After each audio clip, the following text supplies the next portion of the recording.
comfort. When you have an individual that comes up to you, when you have a friend, when you have a coworker, when you have a family member, and they're distressed, they're not doing well, there are several ways that we can approach comforting people. These several ways, I can list a couple of them that I really wanted to talk about. Sympathy, compassionate empathy, empathic distress, and egoism. So what do they all look like? I'll give you an example. Sympathy is where someone comes up to you and they go, hey man, I'm in a bad situation. And you do that. The sympathy is the most common one that you'll hear. Someone says, hey man, I just got charged with this parking ticket. And you'll go, oh, that sucks. Well, at least they didn't, tow away your car. That was sweet. Or you go, oh, that sucks. Well, I mean, it could have been worse. The fine could have been higher. So basically, someone comes to you with something negative, and you hit them back with something positive, saying, hey, this is bad, but you should be grateful for this. Okay, that's sympathy. Compassionate empathy is you relate to that person, is that you put yourself in their shoes, and when they say something like, hey man, I got this parking ticket, it absolutely sucks, you take a step further and you go, oh, you got a parking ticket? That sucks, man. Oh, that's awful. It sucks because you never see it coming. It's around Christmas time.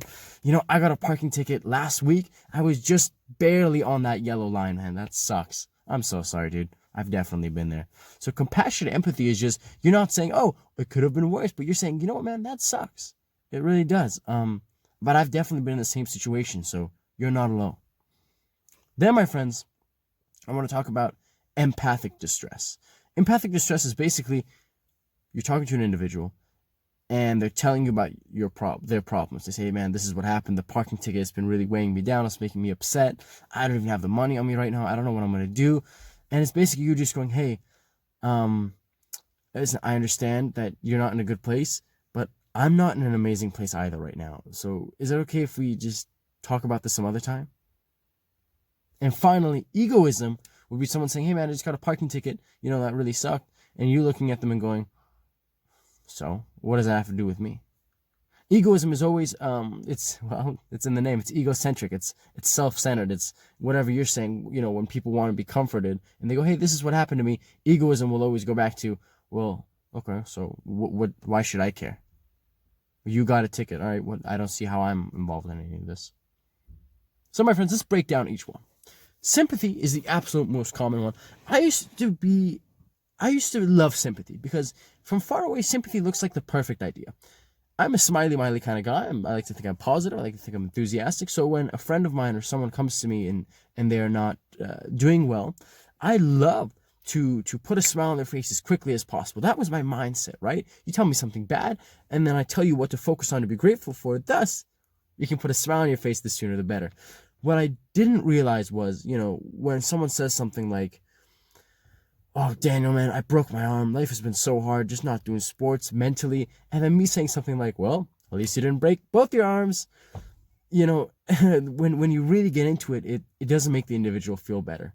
And it's weird because you would think, again, directing their mind to be grateful that it could have been worse would make them feel better. But it's this feeling of like, you know what? This sucks. I don't feel good. I want to tell you that it sucks. And I just kind of want us to both sob over this sucky feeling rather than you smiling. And it's like hitting someone and they fall, and rather than extending your hand and trying to pull them up, they would rather want you to just sink down and just talk to them, and you don't have to bring them up immediately, but just talk about what happened and how they felt.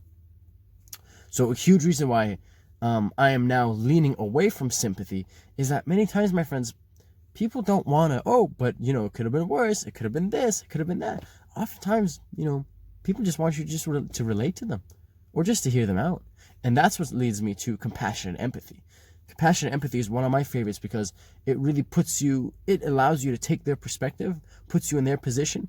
And at first glance, I thought compassionate empathy was kind of weird because when someone would say, oh man, I just got this parking ticket, I just broke my arm, I'm in this bad situation, I thought compassionate empathy was like, oh man, yeah, you're right, that does suck.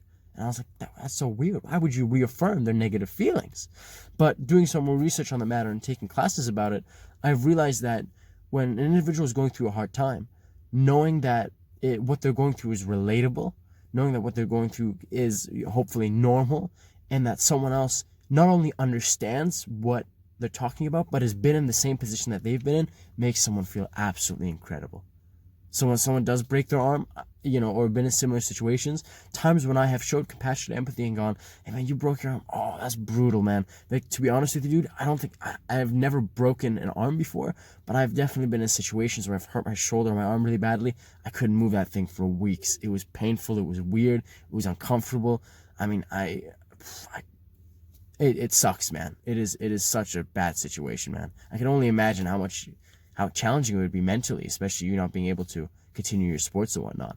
And even though it sounds like I'm digging a bigger hole, in my own experience, when I've related to someone on that level, it's worked out for me. Again, I would love to hear your opinion and know, what your thoughts are, which of these approaches you prefer, and why. Which of them have you used? Which of them are you not a big fan of using?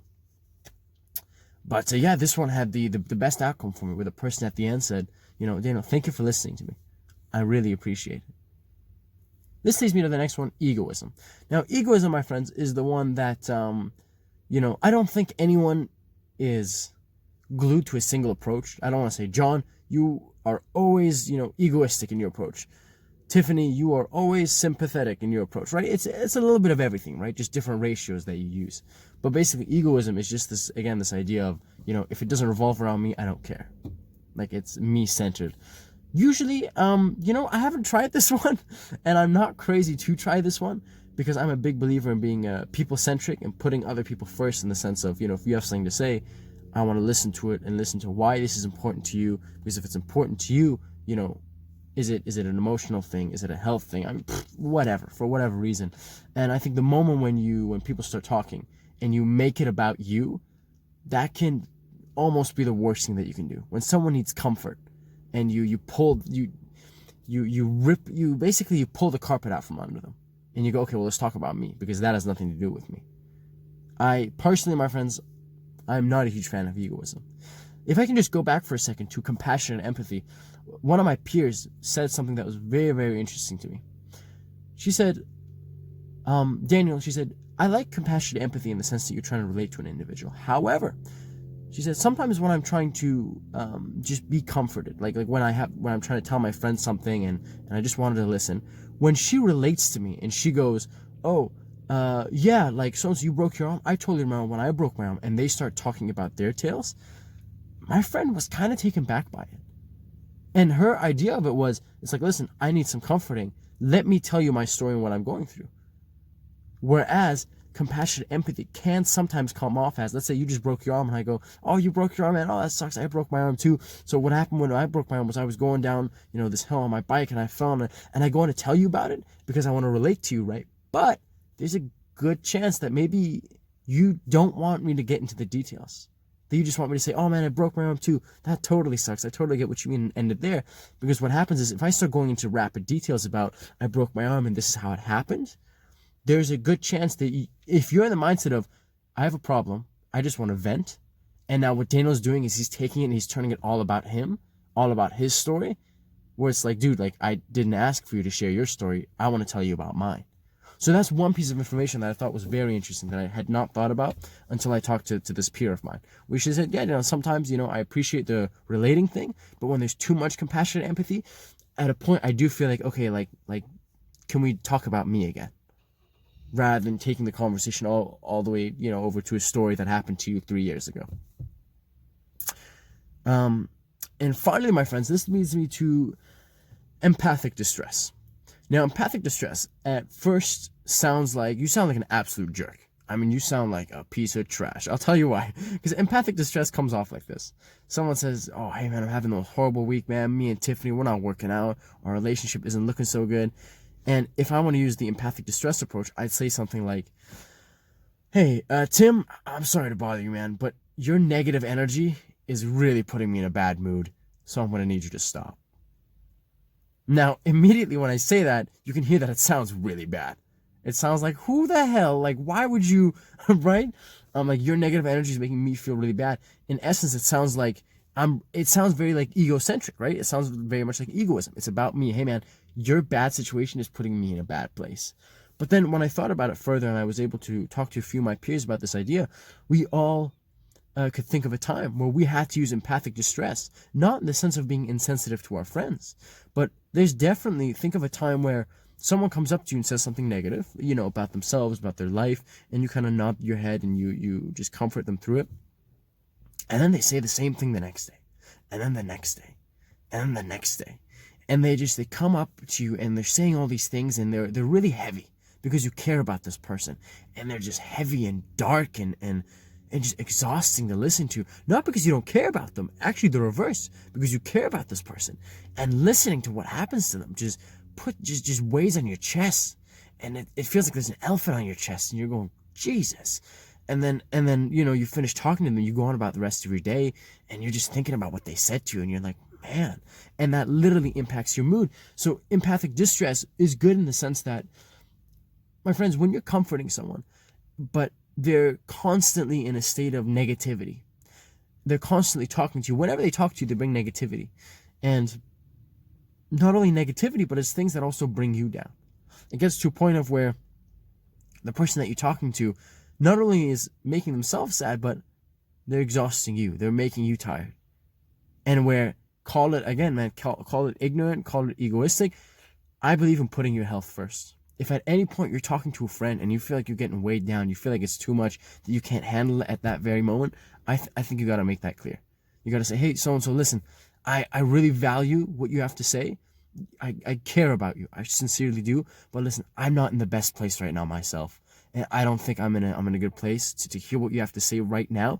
Is it okay if we can schedule a coffee for tomorrow and continue talking about what you're talking about? Is that okay? Now, again, it might come off as really harsh, but it's your health first. And for anybody listening to this who's going, I'm in a bad place, I want to tell somebody, but I don't ever want to make anybody feel bad by listening to me say my bad things, please do not think that way, my friends. Please do not think that way.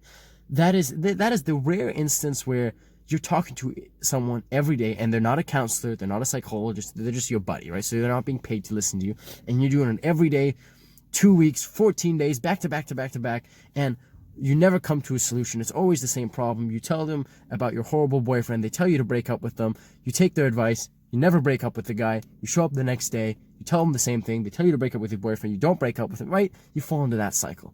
But please do not listen to this and think, oh, well, I can't tell my friend about my bad situation because I don't want to put her in a bad mood. No, not at all. That is a totally self-responsible thing. If an individual ever feels that they're being impacted, they will let you know. Please do not try to guess and think, oh, so-and-so's really in a good mood. Maybe I don't want to tell them this negative thing. I don't want to exhaust them with my drama. Don't think like that. Tell them whatever you want to tell them, whatever you need to tell them.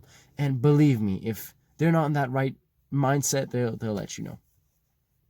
So, my friends, I think all options are very interesting. I think it is super, super important to be aware of all of them, of sympathy, of compassionate empathy, of egoism, of empathic distress, and really realize that, there is no one perfect solution. In my opinion, there isn't just, compassionate empathy for everybody all the time, in my opinion. I really do think it is contextual. It depends on your relationship with that person, the situation itself. So I think there's a lot of factors involved.